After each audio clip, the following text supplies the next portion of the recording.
tellement différent qu'on en mangerait tous les jours. Tous les jours. Tous les jours. Tous les jours. Tous les jours. Tout ça m'a donné un appétit de... Oh, oh, oh. Géant vert.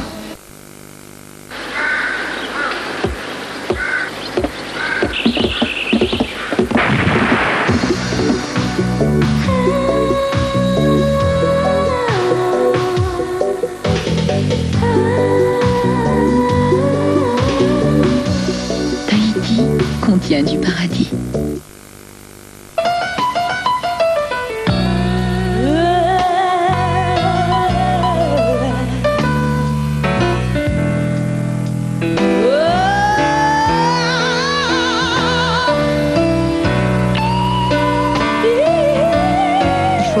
Sa vie de limonade avec panache.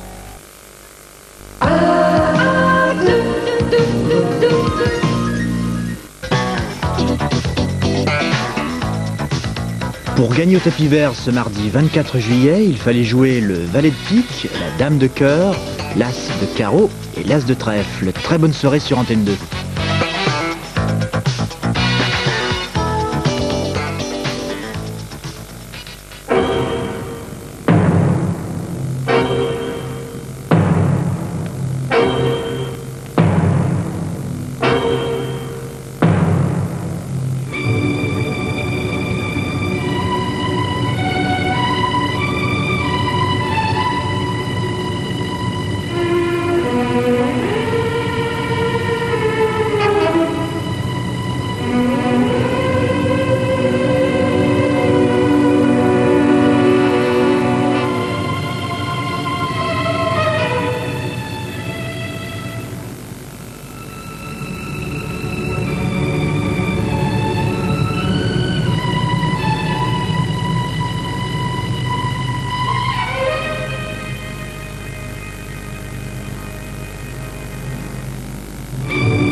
Madame, monsieur, bonsoir. La semaine dernière, vous avez vu Jean de Florette. Ce soir, eh bien, vous verrez Manon des Sources. C'est la raison pour laquelle nous nous sommes installés au cœur de l'univers de Marcel Pagnol. C'est en effet ici, à La Treille, dans le petit monde de son enfance, dans le petit monde de ses vacances d'enfant, que Marcel Pagnol a tourné la plupart de ses films en famille. En famille, pourquoi? Eh bien, parce que sa troupe, ses comédiens et ses techniciens, c'était sa famille. Ici, à moins d'1 kilomètre à la ronde, eh bien vous trouverez la ferme d'Angèle, le village de Reguin et les collines du Garlaban où Manon des Sources accompagnait ses chèvres.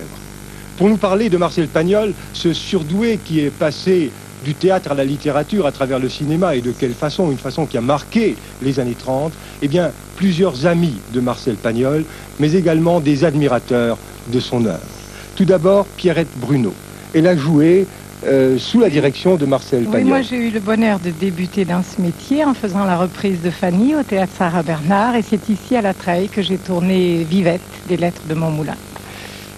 Également Lucien Grimaud. Il a été l'élève de Marcel Pagnol en 1924 lorsque Marcel Pagnol était professeur auxiliaire d'anglais à Marseille au lycée Thiers.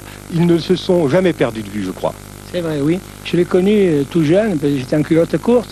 Je l'ai connu au moment où il était rostanien, où il n'était pas encore dirigé vers Marius, César et Fanny.